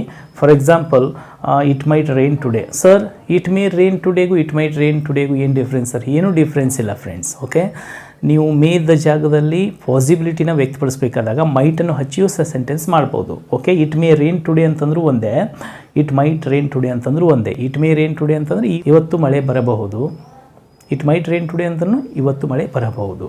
ಓಕೆ, ನೆಕ್ಸ್ಟ್ ನೋಡಿ, ದೇ ಮೈಟ್ ಹೆಲ್ಪ್ ಅಸ್, ಅಂದರೆ ಅವರು ನಮಗೆ ಸಹಾಯ ಮಾಡಬಲ್ಲರು. ಈ ರೀತಿ ನೀವು ಮೈಟನ್ನು ಒಂದು ಡೈರೆಕ್ಟ್ ಆ್ಯಂಡ್ ಇಂಡೈರೆಕ್ಟ್ ಸ್ಪೀಚ್ ಮಾಡ್ತಾ ಇರಬೇಕಾದ್ರೆ ಮಾತ್ರ ಇದರ ಫಾಸ್ಟ್ ಟೆನ್ಸ್ ರೂಪವಾಗಿ ಮೈಟ್ ಯೂಸ್ ಆಗುತ್ತೆ. ಉಳಿದ ಎಲ್ಲ ಸಂದರ್ಭಗಳಲ್ಲಿ ಹೆಂಗೆ ಯೂಸ್ ಮಾಡ್ತೀವಿ ಅದೇ ರೀತಿ ಮೈಟನ್ನು ಸಹ ನೀವು ಯೂಸ್ ಮಾಡ್ಬೋದು. ಓಕೆ ಫ್ರೆಂಡ್ಸ್, ಈಗ ನೆಕ್ಸ್ಟ್ ವಿಲ್ ಮತ್ತು ಶಾಲ್ ನೋಡೋಣ. ವಿಲ್ ಮತ್ತು ಶಾಲ್ಗಳನ್ನು ನಾವು ಫ್ಯೂಚರ್ ಟೆನ್ಸ್ನಲ್ಲಿ ಇವುಗಳನ್ನ ಬಳಸ್ತೀವಿ. ಅಂದರೆ ಮುಂದೆ ಮಾಡಬಹುದಾದಂಥ ಆ್ಯಕ್ಷನ್ಸ್ಗಳನ್ನ ಹೇಳಬೇಕಾದ್ರೆ ಫ್ಯೂಚರ್ ಟೆನ್ಸ್ಗಳಲ್ಲಿ ಇವುಗಳನ್ನ ಹೆಲ್ಪಿಂಗ್ ವರ್ಬ್ಗಳಾಗಿ ನಾವು ಯೂಸ್ ಮಾಡ್ತೀವಿ ಫ್ಯೂಚರ್ ಸಿಂಪಲ್ ಟೆನ್ಸ್ನಲ್ಲಿ. ಈಗ ಅಲ್ಲಿ ಏನಾಗ್ತಾ ಇರುತ್ತೆ, ಅದು I will go to school tomorrow, ನಾಳೆ ನಾನು ಶಾಲೆಗೆ ಹೋಗುತ್ತೇನೆ. I will do that work, ನಾನು ನಾಳೆ ಆ ಕೆಲಸ ಮಾಡುತ್ತೇನೆ. ಸೊ ಈ ರೀತಿ ವಿಲ್ ಮತ್ತು ಶಾಲ್ಗಳನ್ನ ಬಳಸ್ಕೊಂಡು ಫ್ಯೂಚರ್ ಟೆನ್ಸ್ನಲ್ಲಿ ಮುಂದೆ ಮಾಡ್ಬೋದಂಥ ಆ್ಯಕ್ಷನ್ಸ್ಗಳನ್ನ ಹೇಳಲಿಕ್ಕೆ ನಾವು ಬಳಸ್ತೀವಿ. ಬಟ್ ಆ್ಯಸ್ ಅ ಮಾಡೆಲ್ಸ್ಗಳಾಗಿ ಇವುಗಳನ್ನ ಯೂಸ್ ಮಾಡಬೇಕಾದಾಗ ಇಲ್ಲಿ ಇವು ಫ್ಯೂಚರ್ ಆ್ಯಕ್ಷನ್ಸ್ಗಳನ್ನ ಇಂಡಿಕೇಟ್ ಮಾಡಲ್ಲ. ಇಲ್ಲಿ ಏನು ಇಂಡಿಕೇಟ್ ಮಾಡ್ತವೆ ಅಂತಂದರೆ ವಿಲ್, ಇದನ್ನು ನಾವು ಪೊಲೈಟ್ ರಿಕ್ವೆಸ್ಟ್ ಸೆಂಟೆನ್ಸ್ಗಳನ್ನಾಗಿ ಮಾಡಬೇಕಾದಾಗ ಹೆಚ್ಚು ಯೂಸ್ ಮಾಡ್ತೀವಿ. ಈಗ for example, will you please come here ಅಂದರೆ ಏನು, ನೀವೊಂಚೂರು ಇಲ್ಲಿಗೆ ಬರ್ತೀರಾ. Will you please help me, ನೀವೊಂಚೂರು ನನಗೆ ಸಹಾಯ ಮಾಡ್ತೀರಾ. ಈ ರೀತಿ polite request. Will you please keep quiet, ಒಂಚೂರು ನೀವು ಸುಮ್ಮನೆ ಕೂಡ್ತೀರಾ. ವಿಲ್ ಯು ಗೋ ದೇರ್, ನೀವು ಅಲ್ಲಿಗೆ ಹೋಗ್ತೀರಾ. Will you give me your pen please, ನೀವು ಒಂಚೂರು ನಿಮ್ಮ ಪೆನ್ನನ್ನು ಕೊಡ್ತೀರಾ. ಈ ರೀತಿ ಪೊಲೈಟ್ ರಿಕ್ವೆಸ್ಟ್ ಸೆಂಟೆನ್ಸ್ಗಳನ್ನ ನೀವು ಮಾಡಬೇಕಾದಾಗ ವಿಲ್ಲನ್ನು ಹಚ್ಚಿ ಮಾಡಬೇಕಾಗತ್ತೆ. ಮತ್ತು ಶಾಲ್, ಇದರ ಬಳಕೆಯನ್ನು ನಾವು ಆಸ್ಕಿಂಗ್ ಪರ್ಮಿಷನ್ ಪೊಲೈಟ್ಲಿ, ಅಂದರೆ ಪೊಲೈಟಾಗಿ ನೀವು ಪರ್ಮಿಷನ್ನ ಕೇಳಬೇಕಾದಾಗ ಬಳಸಬೇಕು.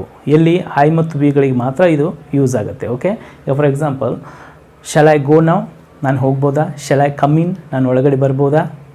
Okay, shall we do it, ನಾವು ಈ ಕೆಲಸ ಮಾಡ್ಬೋದಾ. Shall I wait for you, ನಾನು ನಿನಗೋಸ್ಕರ ಕಾಯ್ಬೋದಾ.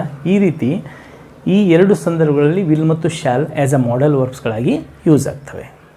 ಎಸ್ ಫ್ರೆಂಡ್ಸ್, ಈಗ ನೆಕ್ಸ್ಟ್ ನೋಡಿ ಶುಡ್ ಇದನ್ನು ನಾವು ಆ್ಯಕ್ಚುಲಿ ಶಾಲ್ ಇದರ ಫಾಸ್ಟ್ ಟೆನ್ಸ್ ರೂಪವಾಗಿ ನಾವು ಡೈರೆಕ್ಟ್ ಆ್ಯಂಡ್ ಇಂಡೈರೆಕ್ಟ್ ಸ್ಪೀಚಲ್ಲಿ ಮಾತ್ರ ಅದನ್ನ ಬಳಸ್ತೀವಿ. ಆದರೆ ಉಳಿದಂಥ ಸಂದರ್ಭಗಳಲ್ಲಿ ಇದು ಇನ್ನೊಬ್ಬರಿಗೆ ಅಡ್ವೈಸ್, ಅಂದರೆ ಉಪದೇಶವನ್ನು ನೀವು ಕೊಡಲಿಕ್ಕೆ ಅಥವಾ ನಿಮ್ಮ ಒಪಿನಿಯನನ್ನು ಎಕ್ಸ್ಪ್ರೆಸ್ ಮಾಡುವಾಗ ಇದನ್ನ ನಾವು ಬಳಸ್ತೀವಿ.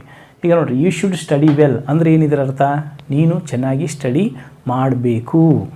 ಯು ಶುಡ್ ಸ್ಟಡಿ ವೆಲ್, ಇದು ನಾನು ಅಡ್ವೈಸ್ ಮಾಡ್ತಾಯಿದ್ದೀನಿ. Okay, you should take rest, ನೀನು ಸ್ವಲ್ಪ ರೆಸ್ಟ್ ತೆಗೆದುಕೊಳ್ಬೇಕು. ನೀವೀಗ ಯಾರೋ ನಿಮ್ಮ ಫ್ರೆಂಡ್ ಮನೆಗೆ ಹೋಗಿದ್ರಿ, ಅವ್ನಿಗೆ ಹುಷಾರಿಲ್ಲ. ಸೊ ಅವಾಗ ನೀವೇನಂತೀರಿ, ನಿಮಗೆ you should take proper rest, ನೀನು ಚೆನ್ನಾಗಿ ರೆಸ್ಟ್ ತೆಗೆದುಕೊಳ್ಬೇಕು. ಈಗ ನಿಮ್ಮ ಫ್ರೆಂಡ್ ಮಗ ಚೆನ್ನಾಗಿ ಓದ್ತಾ ಇಲ್ಲ, ಅವನಿಗೇನಂತೀರಿ ನೀವು, ಯು ಶುಡ್ ಸ್ಟಡಿ ವೆಲ್, ನೀನು ಚೆನ್ನಾಗಿ ಸ್ಟಡಿ ಮಾಡಬೇಕು. ಈ ರೀತಿಯಾಗಿ next, I think you should learn English. ಈಗ ಯಾರೋ ಒಬ್ಬ ನಿಮ್ಮ ಫ್ರೆಂಡ್ನ ಇಂಗ್ಲೀಷ್ ಅಷ್ಟೊಂದು ಚೆನ್ನಾಗಿಲ್ಲ, ಅವಾಗ ನೀವು ಅವ್ನಿಗೇನು ಒಂದು ಅಡ್ವೈಸ್ ಮಾಡ್ತೀರಿ, ಐ ಥಿಂಕ್, ನನಗನ್ಸುತ್ತೆ ನಿನ್ನ ಇಂಗ್ಲೀಷ್ ಚೆನ್ನಾಗಿಲ್ಲ, so therefore I think you should learn English, ನೀನು ಇಂಗ್ಲೀಷನ್ನು ಕಲಿಬೇಕು. ಈ ರೀತಿ ನೀವು ಇದನ್ನು ಮಾಡಬೇಕು ಮಾಡಬಾರ್ದು ಅಂತಂದು ಏನು ಸಾಫ್ಟಾಗಿ ಉಪದೇಶವನ್ನು ಏನು ಕೊಡ್ತಾ ಇರ್ತೀರಿ, ಆವಾಗ ಶುಡ್ಡನ್ನು ನಾವು ಬಳಸಬೇಕಾಗತ್ತೆ. ಯು ಶುಡ್ ಗೋ ದೇರ್, ನೀನು ಅಲ್ಲಿಗೆ ಹೋಗಬೇಕು. You should come to class early, ನೀನು ಕರೆಕ್ಟ್ ಟೈಮಿಗೆ ಕ್ಲಾಸಿಗೆ ಬರಬೇಕು. You should not speak loudly, ನೀನು ಜೋರಾಗಿ ಮಾತನಾಡಬಾರದು. You should not get up late, ನೀನು ಲೇಟಾಗಿ ಏಳಬಾರದು. ಸೊ ಈ ರೀತಿ ಸಾಫ್ಟಾಗಿ ಉಪದೇಶವನ್ನು ಕೊಡಬೇಕಾದಾಗ, ಒಪಿನಿಯನ್ ವ್ಯಕ್ತಪಡಿಸಬೇಕಾದಾಗ ಶುಡನ್ನು ಬಳಸ್ತೀವಿ. ವೆಲ್ ಫ್ರೆಂಡ್ಸ್, ನೆಕ್ಸ್ಟ್ ನೋಡಿ ಮಸ್ಟ್ ಅಂತ ಅನ್ನೋದನ್ನು ಕಂಪಲ್ಸರಿಯಾಗಿ ನೀನು ಇದನ್ನ ಮಾಡಲೇಬೇಕು ಅಂತ ಒಂದು ರೀತಿ ಆರ್ಡರ್ ಥರ ನೀವು ಹೇಳ್ತಾ ಇರ್ತೀರಿ ನೋಡ್ರಿ, ಆವಾಗ ಮಸ್ಟನ್ನು ನಾವು ಯೂಸ್ ಮಾಡಬೇಕಾಗತ್ತೆ. ಈಗ for example you must go, ನೀನು ಹೋಗಲೇಬೇಕು. ಯು ಮಸ್ಟ್ ಡೂ ಇಟ್, ನೀನು ಅದನ್ನು ಮಾಡಲೇಬೇಕು. ಅಂದರೆ ನಿನಗೆ ಬೇರೆ ಚಾಯ್ಸ್ ಇಲ್ಲವೇ ಇಲ್ಲ. You must do it. You must not lie, ಅಂದರೆ ನೀನು ಸುಳ್ಳು ಹೇಳಲೇಬಾರ್ದು, ಮಾತನಾಡಲೇಬಾರ್ದು. Okay. You must not waste time, ನೀನು ಸಮಯವನ್ನು ವೇಸ್ಟ್ ಮಾಡಲೇಬಾರ್ದು. ಹೀಗೆ ಒಂದು ರೀತಿ ಆರ್ಡರ್ ಥರ ನೀವು ಇನ್ನೊಬ್ಬರಿಗೆ ಉಪದೇಶ ಮಾಡ್ತೀರಿ ನೋಡ್ರಿ, ಅದನ್ನು ನಾವು ಹೇಳಬೇಕಾದಾಗ ಮಸ್ಟನ್ನು ಬಳಸಬೇಕಾಗತ್ತೆ. ನೆಕ್ಸ್ಟ್ ಈಗ ಶುಡ್ ಮತ್ತು ಮಸ್ಟಿಗೆ ಏನು ಡಿಫ್ರೆನ್ಸ್ ಆಗುತ್ತೆ ಅಂತಂದರೆ, ಆ್ಯಕ್ಚುಲಿ ನೋಡಿ ಶುಡ್ ಮತ್ತು ಮಸ್ಟ್ ಯಾವ ರೀತಿ ಡಿಫ್ರೆನ್ಸ್ ಆಗುತ್ತೆ. ಯು ಮಸ್ಟ್ ಸ್ಟಡಿ ವೆಲ್ ಅಂತಂದರೆ ನೀನು ಚೆನ್ನಾಗಿ ಓದಲೇಬೇಕು. ಇಲ್ಲಿ ನಿನಗೆ ಬೇರೆ ಚಾಯ್ಸ್ ಇಲ್ಲ. ಯು ಶುಡ್ ಸ್ಟಡಿ ವೆಲ್ ಅಂತ ನೀನು ಚೆನ್ನಾಗಿ ಓದಬೇಕು. ಅಂದರೆ ಈ ಸೆಂಟೆನ್ಸ್ಗೂ ಏನು ಡಿಫ್ರೆನ್ಸ್ ಇದೆ? ಇದು ಕಂಪಲ್ಸರಿಯಾಗಿ ನೀನು ಮಾಡಲೇಬೇಕು ಅಂತಂದು ಹೇಳುತ್ತೆ. ಇಲ್ಲಿದು ನಾನು ಹೇಳ್ತಾ ಇದ್ದೀನಿ, ಅದನ್ನ ಪಾಲಿಸೋದು ಬಿಡೋದು ನಿನಗೆ ಬಿಟ್ಟಿದ್ದು ಅಂತಂದು ಒಂಥರ ಸಾಫ್ಟಾಗಿ ಇಲ್ಲಿ ಉಪದೇಶವನ್ನು ನಾವು ಮಾಡಬೇಕಾದಾಗ ಶುಡ್ಡನ್ನು ಬಳಸಬೇಕಾಗತ್ತೆ. ಓಕೆ. ಈಗ ನಾವು ಇನ್ನೊಬ್ಬರಿಗೆ ನಾವು ಏನಾದರೂ ಹೇಳಬೇಕಾದ್ರೆ ಶುಡ್ಡನ್ನು ಬಳಸಿ ಹೇಳಬೇಕು. ಬಟ್ ನಮ್ಮ ಮನೆಯಲ್ಲಿರುವಂತಹ ಮೆಂಬರ್ಸ್ಗಳಿಗೆ ನಾವು ಹೇಳಬೇಕಾದಾಗ ಮಸ್ಟನ್ನು ನಾವು ಬಳಸೋದು, ಬಿಕಾಸ್ ನಮ್ಮ ಹಕ್ಕು ಇರುತ್ತೆ ಅಲ್ಲಿ. ಈಗ ಫಾರ್ ಎಕ್ಸಾಂಪಲ್ ನನ್ನ ಮನೆಯಲ್ಲಿ ನನ್ನ ಮಗ ಚೆನ್ನಾಗಿ ಸ್ಟಡಿ ಮಾಡ್ತಾ ಇಲ್ಲ, ನಾನು ಅವನಿಗೇನು ಹೇಳ್ತೀನಿ, you must study well, you must not waste your time. Okay. ಈಗ ಇದನ್ನೇ ನನ್ನ ಫ್ರೆಂಡ್ ಮನೆಗೆ ಹೋಗಿದ್ದೀನಿ, ಅಲ್ಲಿ ಅವನ ಮಗ ಅಷ್ಟು ಚೆನ್ನಾಗಿ ಸ್ಟಡಿ ಮಾಡ್ತಾಯಿಲ್ಲ, ಆವಾಗ ನಾನು ಅವನಿಗೇನು ಹೇಳ್ತೀನಿ, ಯು ಶುಡ್ ಸ್ಟಡಿ ವೆಲ್ ಪುಟ, ನೀನು ಚೆನ್ನಾಗಿ ಸ್ಟಡಿ ಮಾಡಬೇಕು. You should not waste your time, ನೀನು ಸಮಯವನ್ನು ವೇಸ್ಟ್ ಮಾಡಬಾರ್ದು. ಈ ರೀತಿ ಒಂಚೂರು ಸಾಫ್ಟಾಗಿ ಹೇಳ್ತೀನಿ. ಈ ರೀತಿ ಮಸ್ಟ್ ಮತ್ತು ಶುಡ್ ಎರಡರಲ್ಲಿ ಒಂಚೂರು ಡಿಫ್ರೆನ್ಸ್ ಏನಾಗುತ್ತೆ, ಮಸ್ಟ್ ಇದನ್ನು ಕಂಪಲ್ಸರಿಯಾಗಿ ನಾವು ಮಾಡಲೇಬೇಕು ಅಂತನ್ನುವಂಥ ಕ್ರಿಯೆಗಳನ್ನು ಮಾತನಾಡುವಾಗ ಬಳಸ್ತೀವಿ. ಶುಡ್ ಅನ್ನೋದನ್ನು ಒಂಚೂರು ಸಾಫ್ಟಾಗಿ ಇನ್ನೊಬ್ಬರಿಗೆ ಉಪದೇಶವನ್ನು ನಾವು ಮಾಡುವಾಗ ಬಳಸ್ತೀವಿ.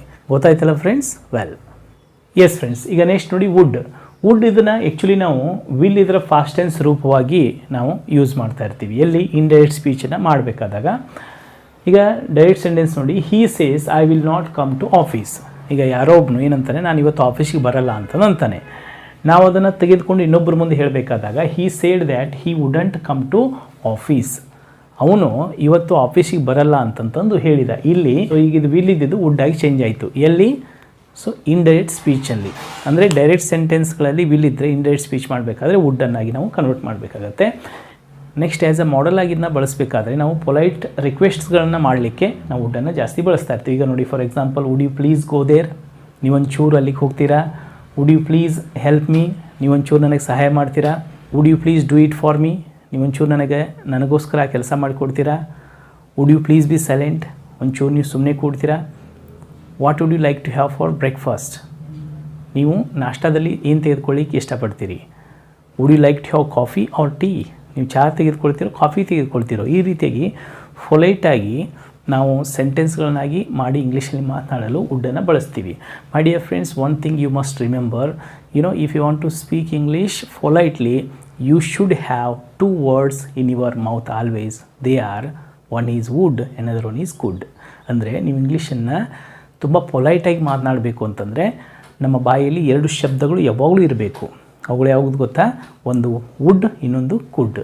ವುಡ್ ಮತ್ತು ಕುಡ್ಗಳನ್ನ ಹಚ್ಚಿ ಎಷ್ಟು ನಾವು ಹೆಚ್ಚು ಮಾತಾಡ್ತೀವಿ ಅಷ್ಟು ನಮ್ಮ ಭಾಷೆ ಸುಂದರವಾಗಿ ಕಾಣಿಸುತ್ತೆ ಮತ್ತು ಸೌಜನ್ಯಭರಿತವಾಗಿ ಇನ್ನೊಬ್ಬರಿಗೆ ಅದು ತೋರ್ತಾ ಇದೆ. ಆದ್ದರಿಂದ ನಾನು ನಿಮಗೆ ರೆಕಮೆಂಡ್ ಮಾಡ್ತೀನಿ, ನೀವು ಇಂಗ್ಲೀಷ್ನಲ್ಲಿ ಮಾತನಾಡುವಾಗ ವುಡ್ ಮತ್ತು ಕುಡ್ಡನ್ನು ಹಚ್ಚಿ ಹೆಚ್ಚು ಸೆಂಟೆನ್ಸ್ಗಳನ್ನ ಮಾಡಿ ಮಾತಾಡಲಿಕ್ಕೆ ಟ್ರೈ ಮಾಡಿ. ವೆಲ್ ಫ್ರೆಂಡ್ಸ್, ಈಗ ನೆಕ್ಸ್ಟ್ ನೋಡಿ ಯೂಸ್ಡ್ ಟು ಅಂತ ಅನ್ನೋದನ್ನು ನಮಗೆ ಇರುವಂತಹ ಫಾಸ್ಟ್ ಅಭ್ಯಾಸಗಳ ಬಗ್ಗೆ, ಅಂದರೆ ಫಾಸ್ಟ್ ಹ್ಯಾಬಿಟ್ಸ್ಗಳನ್ನು ನಾವು ವ್ಯಕ್ತಪಡಿಸಲು ಇದನ್ನ ಬಳಸ್ತಾ ಇರ್ತೀವಿ. ಅಂದರೆ ನನಗೆ ಇಂತಿಂಥ ಅಭ್ಯಾಸ ಮುಂಚೆ ಇತ್ತು, ಅದನ್ನು ಈಗ ಪ್ರೆಸೆಂಟಲ್ಲಿ ಹೇಳ್ತಾ ಇದ್ದೀನಿ. ಅಂದರೆ ಈಗ ಫಾಸ್ಟಲ್ಲಿ ಇತ್ತು, ಪ್ರೆಸೆಂಟಲ್ಲಿ ಇಲ್ಲ ಅಂತನ್ನುವಾಗ ನಾವು ಇದನ್ನು ಬಳಸ್ತಾ ಇರ್ತೀವಿ. ಈಗ ನೋಡಿ, I use to get up early in the morning. I use to get up early in the morning ಅಂದರೆ ನಾನು ಬೆಳಿಗ್ಗೆ ಬೇಗನೆ ಏಳುತ್ತಿದ್ದೇನು. ಅಂದರೆ ನನಗೆ ಬೆಳಿಗ್ಗೆ ಬೇಗ ಏಳುವಂಥ ಅಭ್ಯಾಸ ಇತ್ತು ನಾನು ಚಿಕ್ಕವನಿದ್ದಾಗ. I use to get up early in my childhood. ಆದರೆ ಈಗ ನನಗೆ ಏಳಲಿಕ್ಕೆ ಆಗ್ತಾ ಇಲ್ಲ. Okay. Next, I use to swim in well. ಅಂದರೆ ನಾನು ಬಾವಿಯಲ್ಲಿ ಈಜ್ತಾ ಇದ್ದೆ. I use to swim in well. I use to swim in river. ಆದರೆ ಈಗ ನನಗೆ ಒಂಚೂರು ವಯಸ್ಸಾಗಿದೆ, ನನಗೆ ಈಗ ಈಜ್ಲಿಕ್ಕೆ ಆಗಲ್ಲ. Okay. I use to play cricket ಅಂದರೆ ನಾನು ಕ್ರಿಕೆಟ್ ಆಡ್ತಾ ಇದ್ದೆ. ಸೊ ಇಲ್ಲಿ ಯೂಸ್ಡ್ ಟು ಅಂತಂದೇ ಇರುತ್ತೆ. ನೀವು ಇದನ್ನು ಮಾತನಾಡುವಾಗ ಹೆಂಗೆ ಬಳಸಬೇಕು, ಯೂಸ್ ಟು ಅಂತಂತ ಅನ್ಬೇಕು. ಯೂಸ್ಡ್ ಟು ಅಂತಂತ ಅನ್ಲಿಕ್ಕೆ ಹೋಗಬೇಡಿ, ಯೂಸ್ ಟು ಅಂತಂದು ಅನ್ನಿ. ಆ use to get up early in the morning ಅಂತ ಅನ್ನೋದನ್ನು I use to get up early in the morning ಈ ರೀತಿಯಾಗಿ ನೀವು ಹೇಳಬೇಕು. ಆ ಯೂಸ್ ಟು ಅಂತ ಅನ್ಬೇಕು. ಆದರೆ ಬರಿಬೇಕಾದ್ರೆ ಯೂಸ್ಡ್ ಟು ಅಂತಂದೇ ನೀವಲ್ಲಿ ಬರಿಬೇಕಾಗತ್ತೆ. ಓಕೆ, ಈ ರೀತಿ ಫಾಸ್ಟಲ್ಲಿ ಈ ರೀತಿ ನನಗೆ ಅಭ್ಯಾಸ ಇತ್ತು, ಈಗ ಇಲ್ಲ ಅಂತ ಅನ್ಬೇಕಾದಾಗ ಯೂಸ್ಡ್ ಟುನ ಹಚ್ಚಿ ನಾವು ಮಾತಾಡ್ಬೋದು. ಈಗ I use to play with my friends, ನಾನು ನನ್ನ ಗೆಳೆಯರೊಂದಿಗೆ ಆಟ ಆಡ್ತಾ ಇದ್ದೆ. I use to watch Ramayana and then Mahabharata, ನಾನು ರಾಮಾಯಣ ಮಹಾಭಾರತವನ್ನು ನೋಡ್ತಾ ಇದ್ದೆ. I use to visit my native place, ನಾನು ನನ್ನ ಸ್ವಂತ ಊರಿಗೆ ನಾನು ಹೋಗಿ ಬರ್ತಾ ಇದ್ದೆ. I use to spend more time with my grandfather, ನಾನು ನನ್ನ ಅಜ್ಜನೊಂದಿಗೆ ಹೆಚ್ಚು ಸಮಯ ಕಳೀತಿದ್ದೆ. ಈಗ ಇಲ್ಲ, ಯಾಕಂತಂದರೆ ನಮ್ಮ ಅಜ್ಜ ತೀರ್ಕೊಂಡಿದ್ದಾರೆ. ಅರ್ಥ ಆಗ್ತಾ ಇದೆಯಾ? Next, he use to smoke lot, ಅವನು ಮುಂಚೆ ಬಹಳ ಸಿಗರೇಟನ್ನು ಸೇದ್ತಾ ಇದ್ದ. ಈಗ ಇದೇ ಸೆಂಟೆನ್ಸ್ಗಳನ್ನ ನೆಗೆಟಿವ್ ಆಗಿ ನೀವು ಮಾಡಬೇಕಾದಾಗ ಡಿಡ್ಡನ್ನು ಯೂಸ್ ಮಾಡಬೇಕು. Okay, I didn't get up early in the morning, ನಾನು ಬೆಳಗ್ಗೆ ಬೇಗ ಏಳ್ತಾ ಇರಲಿಲ್ಲ. I did not play mobile games, ನಾನು ಮೊಬೈಲ್ ಗೇಮ್ಸನ್ನು ಆಡ್ತಾ ಇದ್ದಿಲ್ಲ. ಹಿ ಡಿಡಂಟ್ ಸ್ಪೀಕ್ ಲೈ, ಅವನು ಸುಳ್ಳನ್ನು ಮಾತನಾಡ್ತಾ ಇದ್ದಿಲ್ಲ, ಆದರೆ ಈಗ ಯಾಕೋ ಸುಳ್ಳು ಮಾತನಾಡ್ತಾ ಇದ್ದಾನೆ. ಈ ರೀತಿ ನೀವು ಡಿಡ್ಡನ್ನು ಯೂಸ್ ಮಾಡ್ಕೊಂಡು ನೆಗೆಟಿವ್ ಸೆಂಟೆನ್ಸ್ ಮಾಡ್ಬೋದು. ಓಕೆ, ನೆಕ್ಸ್ಟ್ ನೀಡ್ ಅಂತಂದರೆ ನನಗೆ ಅವಶ್ಯಕತೆ ಇದೆ ಅಂತಂತಂದು ಇಲ್ಲಿ ಅರ್ಥ ಕೊಡುತ್ತೆ ಇದು. ಓಕೆ, ಈಗ ನೋಡಿ, ನನಗೆ ಹಣದ ಅವಶ್ಯಕತೆ ಇದೆ. ಐ ನೀಡ್ ಮನಿ, ನನಗೆ ಹಣದ ಅವಶ್ಯಕತೆ ಇದೆ. ಐ ನೀಡ್ ಹೆಲ್ಪ್, ನನಗೆ ಸಹಾಯದ ಅವಶ್ಯಕತೆ ಇದೆ. ಈ ರೀತಿ ನನಗೆ ಅವಶ್ಯಕತೆ ಇದೆ ಅಂತನ್ಬೇಕಾದಾಗ ನಾವು ನೀಡನ್ನು ಬಳಸಬೇಕು. ಸಿ ನೀಡ್ಸ್ ಹೆಲ್ಪ್, ಅವಳಿಗೆ ಸಹಾಯದ ಅವಶ್ಯಕತೆ ಇದೆ. ಸಿ ನೀಡ್ಸ್ ಸಮ್ ಮನಿ, ಅವಳಿಗೆ ಸ್ವಲ್ಪ ಹಣದ ಅವಶ್ಯಕತೆ ಇದೆ. I don't need your help, ನನಗೆ ನಿಮ್ಮ ಸಹಾಯದ ಅವಶ್ಯಕತೆ ಇಲ್ಲ. ಇಲ್ಲಿ ನೆಗೆಟಿವ್ ಮತ್ತು ಕ್ವಶನ್ಸ್ಗಳನ್ನ ಮಾಡಬೇಕಾದಾಗ ಡೂ ಡಸ್ ಹೆಲ್ಪಿಂಗ್ ವರ್ಬ್ಸ್ಗಳನ್ನ ಬಳಸ್ಕೊಂಡು ನೀವು ಮಾಡಬೇಕಾಗತ್ತೆ. ನೆಕ್ಸ್ಟ್ ಡೇರ್ ಅಂತ ಅನ್ನೋದನ್ನು ಆ್ಯಕ್ಚುಲಿ ಯಾರೋ ಏನೋ ನಿಮಗೆ ಸಿಟ್ಟು ತರಿಸ್ತಾ ಇರ್ತಾರಲ್ವ, ಆವಾಗ ಹಿಂಗೆ ಮಾಡಲಿಕ್ಕೆ ಎಷ್ಟು ಧೈರ್ಯ ಅಂತಂತಂದು ಹೇಳಲಿಕ್ಕೆ ನೀವು ಇದನ್ನ ಬಳಸ್ಬೋದು. ಈಗ for example, how dare you call me mad, ಈಗ ನಿಮ್ಮನ್ನು ಯಾರೋ ಒಬ್ಬರು ಹುಚ್ಚ ಅಂತಂದು ಕರೆದ್ರು, ನನ್ನನ್ನು ಹುಚ್ಚ ಅಂತ ಕರೀಲಿಕ್ಕೆ ಎಷ್ಟು ಧೈರ್ಯ ನಿನಗೆ. How dare you call me mad, how dare you speak like this, ಈ ರೀತಿ ಮಾತಾಡಲಿಕ್ಕೆ ಎಷ್ಟು ಧೈರ್ಯ ನಿನಗೆ. ಈ ರೀತಿ ಎಷ್ಟು ಧೈರ್ಯ ಅಂತಂತಂದು ನೀವು ಸೆಂಟೆನ್ಸ್ಗಳನ್ನಾಗಿ ಮಾಡಿ ಮಾತಾಡಬೇಕಾದಾಗ ಡೇರನ್ನು ಯೂಸ್ ಮಾಡ್ಬೋದು. ಓಕೆ, ನೆಕ್ಸ್ಟ್ ಆಟ್ ಟು, ಇದನ್ನು ನಾವು ಶುಡ್ ಈಕ್ವಲೆಂಟ್ ಅಂತ ಅಂತೀವಿ. ನೀವು ಶುಡ್ ಬಳಸುವ ಜಾಗದಲ್ಲಿ ಆಟ್ ಟುನು ನೀವು ಬಳಸಿ ಮಾತನಾಡ್ಬೋದು. ಆ್ಯಕ್ಚುಲಿ ಈಗ ಮಾಡರ್ನ್ ಇಂಗ್ಲೀಷ್ನಲ್ಲಿ ಆಟ್ ಟು ಹಚ್ಚಿ ಮಾತನಾಡೋದು ತುಂಬ ಕಡಿಮೆ. ಆದರೆ ನೈತಿಕ ಮೌಲ್ಯಗಳ ವಿಷಯಗಳು ಬಂದಾಗ ಆಟ್ ಟು ಅನ್ನೋದನ್ನು ನಾವು ಬಳಕೆ ಮಾಡಬೇಕಾಗತ್ತೆ. ಈಗ for example, you ought to obey your parents, ನೀವು ನಿಮ್ಮ ತಂದೆ ತಾಯಿಗಳ ಮಾತನ್ನು ಪಾಲಿಸಬೇಕು. You ought to obey your parents, ಇದು ನಿಮ್ಮ ನೈತಿಕ ಏನಿದು ಕಾರ್ಯ, ನೈತಿಕ ಕೆಲಸ. You ought to obey the traffic rules, ನೀವು ಟ್ರಾಫಿಕ್ ರೂಲ್ಸ್ಗಳನ್ನ ಪಾಲಿಸಬೇಕು. ಈ ರೀತಿ ನೈತಿಕವಾಗಿ ಮಾಡುವಂತಹ ಕೆಲಸ ಕ್ರಿಯೆಗಳನ್ನು ಹೇಳಬೇಕಾದಾಗ ಆಟ್ ಟುನ ಬಳಸ್ತಾರೆ. ಬಟ್ ಮಾಡರ್ನ್ ಇಂಗ್ಲೀಷ್ನಲ್ಲಿ ಬಳಕೆ ತುಂಬಾ ಕಡಿಮೆ ಆಗಿದೆ. ಸೊ ಆಟ್ ಟು ಜಾಗದಲ್ಲಿ ಶುಡ್ಡನ್ನು ಯೂಸ್ ಮಾಡಿ ನೀವು ಮಾತಾಡ್ಬೋದು. ವೆಲ್ ಫ್ರೆಂಡ್ಸ್, ಅದರೊಂದಿಗೆ ಇವತ್ತು ನಾನು ಹ್ಯಾವ್ ಟು ಅಂತ ಅನ್ನೋದನ್ನು ಸಹ ನಿಮಗೆ ಈಗ ಈ ಒಂದು ವಿಡಿಯೋದಲ್ಲಿ ಎಕ್ಸ್ಪ್ಲನೇಷನ್ ಮಾಡಲ್ಲ. ಯಾಕಂದರೆ ಹ್ಯಾವ್ ಟು ಅಂತ ಅನ್ನೋದು ಸಹ ಶುಡ್ ರೀತಿಯಲ್ಲೇ ಬಳಕೆ ಆಗ್ತಾ ಇರುತ್ತೆ. ನೀನು ಹೋಗಬೇಕು, ಯು ಶುಡ್ ಗೋ, ನೀನು ಬರಬೇಕು, ಯು ಶುಡ್ ಕಮ್, ನೀನು ಮಾಡಬೇಕು, ಯು ಶುಡ್ ಡೂ ಅಂತಂದು ಹೇಗೆ ಹೇಳ್ತಿರ್ತೀವಿ ಹಾಗೆಯೇ you have to do, you have to go, you have to come ಅನ್ನೋ ರೀತಿಯಲ್ಲಿ ಹ್ಯಾವ್ ಟುನ ಹಚ್ಚಿ ನೀವು ಬಳಸ್ಬೋದು. ಸೊ ಸಮಹೌ ಶುಡ್ ಮತ್ತು ಹ್ಯಾವ್ ಟು ಆಟ್ ಟು ಒಂದು ರೀತಿಯಲ್ಲಿ ಸೇಮಾಗಿ ಕಾಣಿಸುತ್ತೆ, ಆದರೆ ಆಟ್ ಟುನ ಯೂಸ್ ಮಾಡಲ್ಲ. ಹ್ಯಾವ್ ಟು ಮತ್ತು ಹ್ಯಾಸ್ ಟುನ ಯೂಸ್ ಮಾಡ್ಕೊಂಡು ನಾವು ಸೆಂಟೆನ್ಸ್ಗಳನ್ನಾಗಿ ಮಾತನಾಡ್ತಾ ಇರ್ತೀವಿ. ಫ್ರೆಂಡ್ಸ್, ಈ ಹ್ಯಾವ್ ಟು ಇರ್ಬೋದು ಮತ್ತು ಯೂಸ್ಡ್ ಟು ಇರ್ಬೋದು, ಈ ಮಾಡೆಲ್ ವರ್ಬ್ಸ್ಗಳನ್ನ ಬಳಸಿಕೊಂಡು ಯಾವ ರೀತಿ ನಾವು ಹೆಚ್ಚು ಸೆಂಟೆನ್ಸ್ಗಳನ್ನಾಗಿ ಮಾಡಿ ಇಂಗ್ಲೀಷ್ನಲ್ಲಿ ಚೆನ್ನಾಗಿ ಮಾತನಾಡಬೇಕಂತ ಅನ್ನೋದ್ರ ಬಗ್ಗೆ ನಾನು 2 ವಿಡಿಯೋಗಳನ್ನ ಮಾಡಿದ್ದೀನಿ. ಆ ವಿಡಿಯೋದ ಲಿಂಕ್ ಡಿಸ್ಕ್ರಿಪ್ಷನಲ್ಲಿ ನಾನು ಕೊಟ್ಟಿರ್ತೀನಿ, ಬೇಕಂದರೆ ಐ ಬಟನಲ್ಲಿ ಅದು ನಿಮ್ಗೆ ಕಾಣಿಸ್ತಾ ಇದೆ, ನೀವು ಅದನ್ನು ವಾಚ್ ಮಾಡಿ ಈ ಹ್ಯಾವ್ ಟು ಮತ್ತು ಯೂಸ್ಡ್ ಟು ಬಳಸೋದನ್ನು ಹೇಗೆ ಅನ್ನೋದನ್ನು ಇನ್ನೂ ಹೆಚ್ಚು ವಿವರವಾಗಿ ಅಲ್ಲಿ ಕಲಿತು ಹೆಚ್ಚು ಸೆಂಟೆನ್ಸ್ಗಳನ್ನಾಗಿ ಮಾಡಿ ಇಂಗ್ಲೀಷ್ನಲ್ಲಿ ಮಾತಾಡಿ. Okay friends, so this is all about the models. Actually ಈ ಮಾಡೆಲ್ಸ್ಗಳನ್ನ ಕಲಿಸ್ಬೇಕು ಅಂತಂತಂದರೆ it takes a lot of time, but somehow ಈ 11 ಡೇಸ್ನಲ್ಲೇ ನಿಮಗೆ ಸ್ಪೋಕನ್ ಇಂಗ್ಲೀಷನ್ನ ಕಲಿಸ್ಬೇಕು ಅನ್ನೋಂಥ ಈ ಒಂದು ನಾನು ಗುರಿಯನ್ನು ಏನು ಹೊಂದಿದ್ದೀನಿ, ಅದರಲ್ಲಿ ಒಂದೇ ವಿಡಿಯೋದಲ್ಲಿ ಎಲ್ಲ ಮಾಡೆಲ್ಸ್ಗಳನ್ನ ತಂದು ಎಕ್ಸ್ಪ್ಲನೇಷನ್ ಮಾಡೋದು ತುಂಬ ಟಫ್ ಆಗುತ್ತೆ. ಬಟ್ ಆದರೂ ಸಹ ನಾನು ನಿಮಗೆ ಕೆಲವು ಎಕ್ಸಾಂಪಲ್ಸ್ಗಳೊಂದಿಗೆ ಇವತ್ತು can, could, may, might, shall, should, would, could and then use to, need ಮತ್ತು ಡೇರ್ ಟು ಇವುಗಳನ್ನ ಹೇಗೆ ಬಳಸಬೇಕಂತ ಅನ್ನೋದು ನಾನು ನಿಮ್ಗೆ ಹೇಳಿದ್ದೀನಿ. ಇಲ್ಲಿ ನಾನು ಕೆಲವು ಎಕ್ಸಾಂಪಲ್ಸ್ಗಳನ್ನ ಏನು ಕೊಟ್ಟಿದ್ದೀನಿ ಅದೇ ರೀತಿ ನೀವು ಬೇರೆ ಬೇರೆ ಎಕ್ಸಾಂಪಲ್ಸ್ಗಳನ್ನ ತೊಗೊಂಡು ಅವುಗಳನ್ನ ಪ್ರಾಕ್ಟೀಸ್ ಮಾಡಬೇಕು. ಮಿನಿಮಮ್ ಒಂದೊಂದು ಮಾಡೆಲ್ದಲ್ಲಿ, ಓಕೆ ಫ್ರೆಂಡ್ಸ್, ಮಿನಿಮಮ್ ಒಂದೊಂದು ಮಾಡೆಲ್ದಲ್ಲಿ ಎಷ್ಟು ಸೆಂಟೆನ್ಸ್ಗಳನ್ನ ಮಾಡಬೇಕು ನೀವು? ಮಿನಿಮಮ್ ಒಂದು ಏನಿಲ್ಲ ಅಂತಂದ್ರೂ 50 ಸೆಂಟೆನ್ಸ್ಗಳನ್ನ ಬರೀಬೇಕು ಮತ್ತು ಅದನ್ನ ಅಂದು ನೀವು ಪ್ರಾಕ್ಟೀಸ್ ಮಾಡಬೇಕು. ಆವಾಗ ಈ ಮಾಡೆಲ್ಸಲ್ಲಿ ನೀವು ಪರ್ಫೆಕ್ಟ್ ಆಗ್ತೀರಿ. ಮತ್ತು ಅದನ್ನ ಬರೆದು ಅದರ ಒಂದು ಫೋಟೋ ಹೊಡೆದ್ಬಿಟ್ಟು ನನಗೆ ಟೆಲಿಗ್ರಾಮ್ ಗ್ರೂಪಲ್ಲಿ ಪೋಸ್ಟ್ ಮಾಡಬೇಕು. ಮಾಡ್ತೀರಲ್ವಾ? ನೀವೇನಾದರೂ ಟೆಲಿಗ್ರಾಮ್ ಗ್ರೂಪಿಗೆ ಸೇರಿಲ್ಲ ಅಂತಂದರೆ ಆ ಲಿಂಕ್ ಡಿಸ್ಕ್ರಿಪ್ಷನಲ್ಲಿದೆ, ಆ ಗ್ರೂಪಿಗೆ ಜಾಯ್ನ್ ಆಗಿಬಿಟ್ಟು ನೀವು ಈ ಟಾಸ್ಕನ್ನು ಮಾಡಿ ನನಗೆ ತೋರಿಸ್ಬೇಕು. Well friends, so this is about the models. I hope ನೀವು ಮಾಡೆಲ್ಸ್ ಬಗ್ಗೆ ವಿಷಯಗಳನ್ನ ಇವತ್ತು ಚೆನ್ನಾಗಿ ಕಲ್ತಿದ್ದೀರಿ ಅಂತ ಅಂದ್ಕೊಳ್ತೀನಿ. ಏನು ಕಲ್ತಿದ್ದೀರಿ ಅದನ್ನ ಪ್ರಾಕ್ಟೀಸ್ ಮಾಡಿ ಅಂತಂದು ಹೇಳ್ತಾ ಫ್ರೆಂಡ್ಸ್, ಹಾಗಾದರೆ ಈ ಮಾಡೆಲ್ಸ್ಗಳ ಬಗ್ಗೆ ನಿಮಗೆ ಏನಾದರೂ ಡೌಟ್ಸ್ಗಳಿದ್ದರೆ ನನಗೆ ಕಾಮೆಂಟ್ ಸೆಕ್ಷನಲ್ಲಿ ನೀವು ಕೇಳ್ಬೋದು. ಆ್ಯಂಡ್ ಅದರೊಂದಿಗೆ ಈ ಮಾಡೆಲ್ಸ್ಗಳ ಬಗ್ಗೆ ನಾನು ಒಂದೊಂದು ಮಾಡೆಲ್ನ ತೆಗೆದುಕೊಂಡು ಸಪ್ರೇಟಾಗಿ ಮತ್ತೆ ಒಂದು ವಿಡಿಯೋ ಸೀರೀಸನ್ನು ನೆಕ್ಸ್ಟ್ ನಾನು ಮಾಡ್ತೀನಿ. ಆವಾಗ ಇನ್ನೂ ಡೀಟೇಲಾಗಿ ನಿಮಗೆ ಹೇಳ್ಕೊಡ್ತೀನಿ. ಓಕೆ, ವೆಲ್ ಫ್ರೆಂಡ್ಸ್, ಹಾಗಾದರೆ ಇಂದಿನ ವಿಡಿಯೋ ಹೇಗೆ ಅನಿಸ್ತು ಅಂತಂದು ಕೆಳಗಡೆ ಕಾಮೆಂಟ್ ಬಾಕ್ಸ್ನಲ್ಲಿ ಕಾಮೆಂಟ್ ಮಾಡಿ ತಿಳಿಸಿ. ಮತ್ತು ಈ ವಿಡಿಯೋ ನಿಮಗೆ ಇಷ್ಟ ಆಗಿದ್ದರೆ ಇದನ್ನು ಲೈಕ್ ಮಾಡಿ, ನಿಮ್ಮ ಫ್ರೆಂಡ್ಸ್ ಮತ್ತು ರಿಲೇಟಿವ್ಸ್ಗಳಿಗೆ ಎಲ್ಲರಿಗೂ ಶೇರ್ ಮಾಡಿ ಅಂತಂದು ಹೇಳ್ತಾ ತಾವೆಲ್ಲರೂ ಪ್ರೀತಿಪೂರ್ವಕವಾಗಿ ನನ್ನ ಚಾನಲ್ನ ಸಬ್ಸ್ಕ್ರೈಬ್ ಮಾಡಿಕೊಂಡು ನನ್ನ ವೀಡಿಯೋಸ್ಗಳನ್ನ ನೋಡ್ತಾ ಇರೋದಕ್ಕೆ ತಮಗೆಲ್ಲರಿಗೂ ಧನ್ಯವಾದಗಳು. Let's meet you in the next video. Until then, bye, see you, and then God bless you all.